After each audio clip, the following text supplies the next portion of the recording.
ही थेट दृश्य आपण बघतोय पूजा खेडकर यांच्या घराच्या बाहेरची। इथं नोटीस लावण्यात आलेली होती, मनोरमा खेडकर यांनी ती फाडून टाकलेली आहे। पूजा खेडकर यांच्या घरी पोलिसांचं पथक दाखल झालंय। गेटवर चढून पोलिसांनी बंगल्यात प्रवेश केलेला आहे। पूजा खेडकरच्या घरी कारवाई पोलिसांनी सुरू केलेली आहे। पूजा खेडकरच्या पुण्यातल्या घरी पोलिसांचं पथक दाखल झालंय। आमचे प्रतिनिधी वैभव सोनवणे यांना विचारूया। वैभव, काय अपडेट? सुवर्ण, पूजा खेडकर हिची आई जी आहे मनोरमा खेडकर, हिला अटक करायसाठी चतुश्रृंगी पोलीस जे आहेत ते तिच्या घरी दाखल झालेत। काल रबाळे पोलीस जे आहेत ऐरोली पोलीस ठाण्याचे ते आलेले होते। एका अपघाताच्या संदर्भामध्ये गाडी घासल्याच्या कारणावरून एका तरुणाला या मनोरमा खेडकर यांनी गाडीत घालून पुण्याला आणलेलं होतं आणि त्यांच्या घरात डांबून ठेवलेलं होतं। या सगळ्या संदर्भातली तक्रार पोलिसांना मिळाल्यानंतर ही गाडी जी आहे ती गाडी कुणाची आहे ती शोधल्यानंतर त्याचा पत्ता बघितल्यानंतर तो पूजा खेडकर, वादग्रस्त निलंबित अधिकारी जे आहेत IAS अधिकारी पूजा खेडकर यांच्या आई मनोरमा खेडकर यांचा प्रताप असल्याचे लक्षात आलं।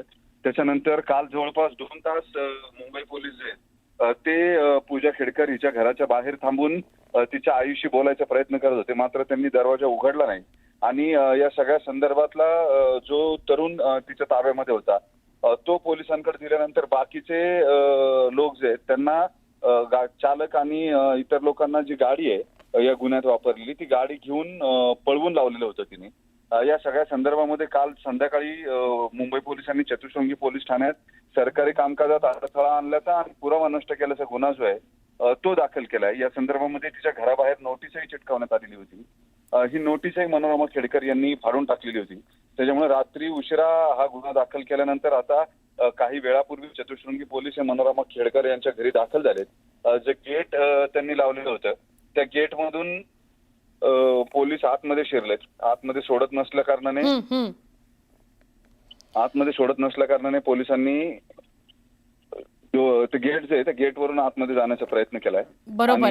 पूजा खेडकर यांचं जे प्रकरण वैभव होतं त्या प्रकरणानंतर मनोरमा खेडकर त्यांचे वेगवेगळे प्रताप सुद्धा समोर यायला लागले आणि आतापर्यंत मनोरमा खेडकर यांच्याविषयी वेगवेगळ्या विचित्र घटना समोर आलेल्या आहेत। काय सांगाल त्यांच्याविषयी? सुवर्ण, मनोरमा खेडकर यांच्यावर यापूर्वी सुद्धा जमिनीच्या वादातून शेतकऱ्यावर पिस्तूल उगारल्याचा गुन्हा जो पिस्तूल दाखवल्याचा गुन्हा जो आहे तो दाखल करण्यात आलेला होता। त्या प्रकरणामध्ये पोलिसांनी कारवाई करायचा प्रयत्न केला होता। तेव्हाही मनोरमा खेडकर यांनी अशाच पद्धतीनं पोलिसांना सहकार्य न करता उद्धटपणा केल्याचे बघायला मिळालेलं होतं।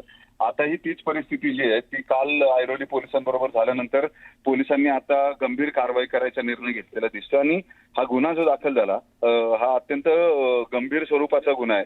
सरकारी कामकाजात अडथळा आणणं आणि त्याबरोबर पुरावा नष्ट करणं अजामीनपात्र हा गुन्हा आहे। त्याच्यामुळे मनोरमा खेडकर जर यांना अटक झाली तर त्यांना या प्रकरणामध्ये जामीन मिळणं मुश्किल होईल। मात्र इथून मागच्या खेडकरांचा सगळा अनुभव पाहता ते या प्रकरणातही तशाच पद्धतीनं पुन्हा वागतील असं चित्र दिसतंय।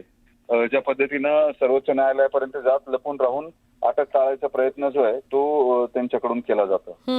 पण वैभव, ही बेफिक्री, हा माज, अशा प्रकारचं उद्दाम वर्तन हे सगळं येतं कुठून?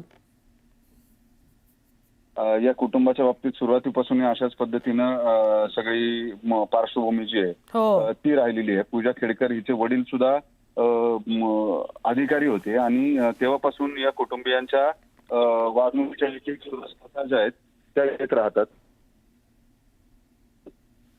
बरोबर। तुझ्या माध्यमातून ही कारवाईची दृश्य बघतोय, पोलिसांच्या कारवाई संदर्भात काही अपडेट देशील? पोलीस आता मनोरमा खेडकर यांच्या घरामध्ये गेलेले आहेत। काही पोलीस घराच्या बाहेर थांबले। आता त्या घरामध्ये मिळून येतात की नाही हे पाहणं महत्वाचं आहे। मात्र नेहमीप्रमाणे त्यांना या सगळ्या गोष्टींची माहिती मिळाल्यावरती ते घरी थांबणं हे जवळपास अशक्य आहे। बरोबर। पण मग वैभव, जेव्हा अशा प्रकारे दार ओलांडून एखाद्याच्या घरात प्रवेश करून त्याला ताब्यात घ्यायचं असतं तेव्हा पोलिसांना काय काळजी घ्यावी लागते? कारण पोलिसांचे कॅमेरा पर्सन किंवा त्यांची यंत्रणा सुद्धा आता सोबत आहे का त्यांच्या? नाही, पोलिसांना कॅमेऱ्याची काही गरज नसते। वॉरंट इश्यू केलेलं असतं, हे वॉरंट घेऊन पोलीस त्यांच्या घरामध्ये शिरू शकतात। त्याच्यामुळे पोलिसांना वेगळे अशी काही खबरदारी घेत आहेत पोलीस सुद्धा. ते सुद्धा या संदर्भामध्ये व्हिडिओ शूटिंग जे आहे ते करतील. आधी नोटीस दिलेली होती, त्याच्यामुळे त्यांना आता थेट अटक केली जाऊ शकते. पोलिसांनी वॉरंट काढून इथं पोहोचणं आणि त्यांच्यावरती कारवाई करणं अशी ही सगळी कायदेशीर प्रक्रिया असेल. हो, आणि परत एकदा सांगाल का नेमकं घडलं काय की त्यांच्या दारावर नोटीस लावली होती जी त्यांनी नंतर फाडून पण टाकली? मुळात हा सगळा विषय जो आहे तो ऐरोली पोलीस ठाण्याच्या हद्दीमध्ये घडलेला आहे, रबाळे पोलीस ठाण्याच्या हद्दीमध्ये.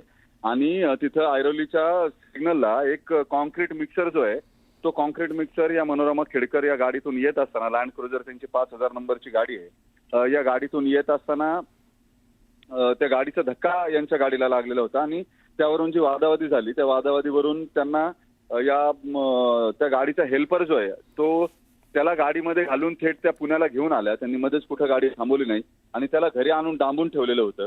या सगळ्या प्रकरणामध्ये तो तरुण मिसिंग असल्याची तक्रार जेव्हा रबाळे पोलीस ठाण्यामध्ये दिली गेली त्यानंतर रबाळे पोलीस जे ते या गाडीच्या क्रमांकावरून तिचा माग काढत इथपर्यंत पोहोचलेले होते. त्यानंतर इथं माग काढून इथं पोहोचल्यावर त्यांच्या लक्षात आलं हे सगळं प्रकरण काय किंवा हे घर कुणाचं आहे. त्यांनी त्याचा एक व्हिडिओ सुद्धा आपल्या समोर आलेला आहे ज्यामध्ये ते मनोरमा खेडकर यांच्याशी गेटच्या फटीतून बोलतायत आणि त्यांना विनंती करत तुम्ही सरकारी कारवाईमध्ये अडथळा आणू नका किंवा तुम्ही पोलीस ठाण्यात चला, तुम्हाला त्याच्या स्वरूपाची नोटीस आम्ही देतो, तुमचा क्रमांक द्या, मोबाईल नंबर द्या, अशी मागणी पोलिसांनी केल्यानंतर सुद्धा या सगळ्या प्रकारात मनोरमा खेडकर ज्या आहेत त्या पोलिसांशी उद्धटपणे बोलताना दिसून येत आहेत या व्हिडिओच्या काही भागामध्ये. आणि सगळ्यात महत्वाचं म्हणजे पोलीस इथून गेल्यानंतर त्यांनी जी गाडी होती ही गाडी त्या बंगल्यातून गायब केली आहे. चालक जे त्या दिवशी गाडीचे होते त्यांची माहिती पोलिसांना दिलेली नाहीये. आणि या सगळ्या संदर्भामध्ये काल जेव्हा पोलिसांना त्यांनी सहकार्य केलं नाही तेव्हा पोलिसांनी त्यांच्या घरावर एक नोटीस चिटकवली होती. आज ही नोटीस जी आहे ती फाडून टाकण्यात आली. या रबाळे पोलिसांनी काल रात्री उशिरा चतुशृंगी पोलीस ठाण्यामध्ये त्यांच्या विरोधामध्ये गुन्हा दाखल केलेला होता आणि या गुन्ह्यात स्पष्टपणे म्हटलेलं होतं, या गुन्ह्यात स्पष्टपणे म्हटलंय सरकारी कामकाजात अडथळा आणलाय किंवा पुरावा जो आहे या पुराव्यांशी छेडछाड करणं, पुरावे नष्ट करणं अशी कलमं जी आहेत ही कलमं त्यांच्यावरती लावण्यात आलेली आहेत आणि त्यानुसार ही कारवाई जी आहे ती करण्यात येते. त्यांच्या बंगल्यामध्ये जवळपास 5000 क्रमांकाच्या पजेरो असतील किंवा आणखी 3-4 गाड्या ज्या आहेत त्या दिसून येतात. एक BMW आहे, एक मर्सिडीज आहे, त्याच्याबरोबर एक फोर्ड फिएस्टा आहे, अशी मोठी गाड्यांची संख्या आहे, एक ऑडी आहे. हे कुटुंब जे आहे ते पूर्वीपासून वादग्रस्त राहिले. नक्की नक्की वैभव, धन्यवाद माहिती दिल्यावर. बडतर्फ IAS अधिकारी पूजा खेडकरच्या घरावर नोटीस लावण्यात आली आहे. रबाळे इथून अपहरण झालेल्या व्यक्तीला पोलिसांनी खेडकरांच्या बाणेरमधील घरातून सुखरूप सोडवलं, पण अपहरणकर्ता आरोपींना लपवण्याचा प्रयत्न केल्याचा आरोप विजय कुंभार यांनी केलाय. मनोरमा खेडकरांनी पोलिसांना तपास करण्याकरता घरात जाऊ दिलं नाही, पोलिसांच्या तपासात अडथळा निर्माण केला असा गुन्हा त्यांच्यावर दाखल झालाय. गुन्ह्यातील कार आणि आरोपींना घेऊन पोलीस स्टेशनला येण्याचं मनोरमा खेडकरांनी कबूल केलं होतं, पण पोलीस स्टेशनला त्या गेल्याच नाहीत. त्यामुळे पोलिसांनी मग खेडकर यांच्या दारावर नोटीस लावली असं देखील कुंभार यांनी म्हटलंय, पण ती नोटीस सुद्धा नंतर फाडून टाकण्यात आली. पूजा खेडकरच्या नातेवाईकांची किंवा आईवडिलांची गाडी, या गाडीमध्ये जे दोघं होते त्यांनी त्या ट्रकच्या ड्रायव्हरचं अपहरण करून पोलिसांकडे जायचं असं सांगून रबाळ्यावरून पुण्यात आणलं आणि त्याला डांबून ठेवलं. पोलिसांनी त्याचा शोध घेतला GPS साहाय्याने आणि जे काही त्यांची यंत्रणा असेल त्यांनी ते पुण्यातल्या त्यांच्या बाणेर येथील घरापर्यंत पोहोचले. घरापर्यंत पोहोचताच ज्याचं अपहरण केलं होतं त्याला सोडून देण्यात आलं, मात्र घर आतून लावून घेण्यात आलं, दरवाजा लावून घेतला आणि पोलिसांना आत येऊ दिलं नाही. मनोरमा खेडकर जी पूजा खेडकरची आई आहे तिने पोलिसांना सहकार्य केलं नाही, उद्धट उत्तरं दिली, आत येऊ दिलं नाही, म्हणजे तपास कामात अडथळा केला. आणि नंतर 3 वाजता मी ती गाडी अपघातग्रस्त गाडी आणि ते जे कोणी दोघे आरोपी आहेत त्यांना घेऊन येते असं त्या म्हणाल्या.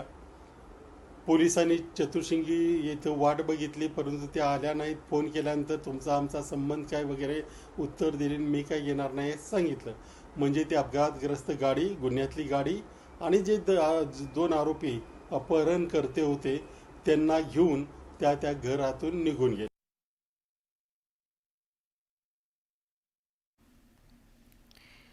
मनोरमा खेडकरांनी पोलिसांना अडवलं. आत्ता सध्या त्या घरात आहेत की नाही हे आपल्याला बघता येईल. पोलीस त्यांच्या घरात घुसलेले आहेत, आतमध्ये कारवाई करतायत. त्यांना ताब्यात घेण्याची प्रक्रिया सुरू आहे. त्या घरात असण्याची शक्यता कमी आहे. आमचे प्रतिनिधी वैभव सोनवणे सुद्धा तिथं आत्ता उपस्थित आहेत. मनोरमा खेडकर यांनी जी नोटीस लावलेली होती त्यांच्या घराबाहेर, त्यांनी येऊन भेटायचं होतं पोलिसांना, त्यात आल्याच नाहीत, पण त्यांनी ती नोटीससुद्धा फाडून टाकली. सरतेशेवटी मग त्यांच्यावर गुन्हा दाखल झालेला आहे आणि पोलीस त्यांना अटक करण्याकरता आत्ता त्यांच्या घराच्या बाहेर आहेत. काही पोलिसांनी गेटवर चढवून घरात प्रवेश केला आणि आत्ता घराची चाचपणी चौकशी केली जाते. घराची पाहणी केली जाते. त्या घरात आहेत का ते बघितलं जात आहे. पुण्यातला जो त्यांचा बंगला आहे तिथं पोलिसांचं पथक दाखल झाले आणि आपणही त्यांच्या बंगल्यातली आतली दृश्यच बघतोय. पोलीस तिथे आहेत उपस्थित, महिला पोलीस सुद्धा आहेत. पुण्यातल्या खेडकरांच्या घरी ही कारवाई सुरू आहे. मनोरमा खेडकर या तशा या आधीच वादात अडकलेल्या आहेत. एकाला बंदुकीचा धाक दाखवून धमकावण्याचा प्रयत्न केल्याप्रकरणी सुद्धा त्या चर्चेत आलेल्या होत्या आणि त्यानंतर हे प्रकरण पुन्हा आपण बघतोय. काहीतरी गाडी आमचे प्रतिनिधी वैभव आपल्या सोबत आहेत, त्यांच्याशी बोलूया. वैभव, काय अधिक सांगाल? आपण थेट घटनास्थळी आहात, बंगल्याच्या परिसरात आहात, काय अधिक माहिती?